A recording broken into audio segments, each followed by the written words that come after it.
Yo guys, welcome to Ashton Fitness. Today we're learning the handstand. I've got another 4 tips for you. If you've already learned your handstand or if you're learning your handstand, these are great tips. These are the tips that I used, and again, they really came in handy for me. So hopefully you learned something new, and let's get it.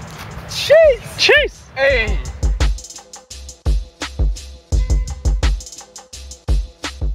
Hey guys, in today's video we're learning the handstand. I've got 4 tips that focus mainly on hand positioning that I think you'll find useful. So warm up your wrists and let's get straight to the technique.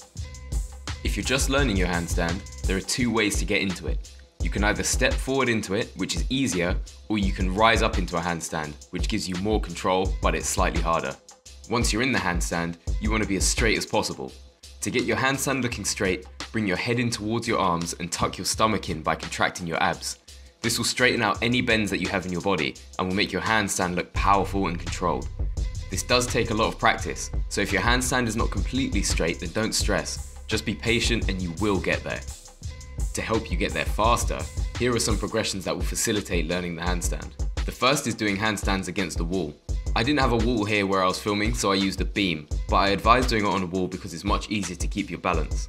What you want to do is kick up with enough force to get your heels touching the wall, and then from that position, very gently try to kick off from the wall so that you end up doing a freestanding handstand.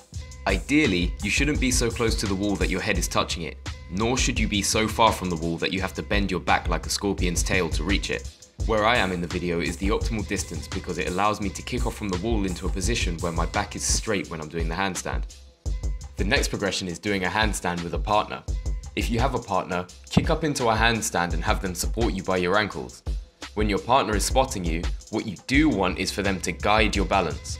What I mean by that is, rather than hold you in place, you want their hands to only lightly touch your ankles so that they are guiding your balance rather than enforcing it. This makes sure that it is you, the person doing the handstand, who is doing all the work. What you don't want is for your partner to grip too tightly onto your ankles. Gripping too tightly takes away a lot of the effort required to hold a handstand, so if your partner is doing this, tell them to relax their grip a bit. Now, let's move on to the 4 tips that will get your handstand looking solid. The first is spread your fingers as wide as possible. The wider your fingers are spread, the wider your base will be, so you'll be able to hold the handstand easier. Think about it. If something has a really small base, it will be incredibly difficult for that thing to stay upright. But if it has a wide base, there's almost no chance of it toppling over. The same applies for your handstand. The wider your fingers are spread, the more stability you will have when you do your handstand. Tip number 2 is having your hands shoulder width. Many people find the handstand difficult because their arms are too far out. If you bring them in so that they're shoulder width, it will make doing the handstand much easier. Tip 3 is fine-tuning with your fingers. I had to exaggerate the movement here so that it would show on camera, but the idea is to fine-tune your balance using your fingers. When you're practicing your handstands, you mostly use your legs as counterweights to stop you leaning too far forward or too far backward. But using your fingers to fine-tune your balance is also the key to holding a solid handstand. As you can see, my fingers are working to finely adjust my balance. If I'm leaning too far forward, my fingers will dig into the ground to stop me from falling forward. If I start leaning to the side, my fingers and thumbs will engage to keep me stabilized.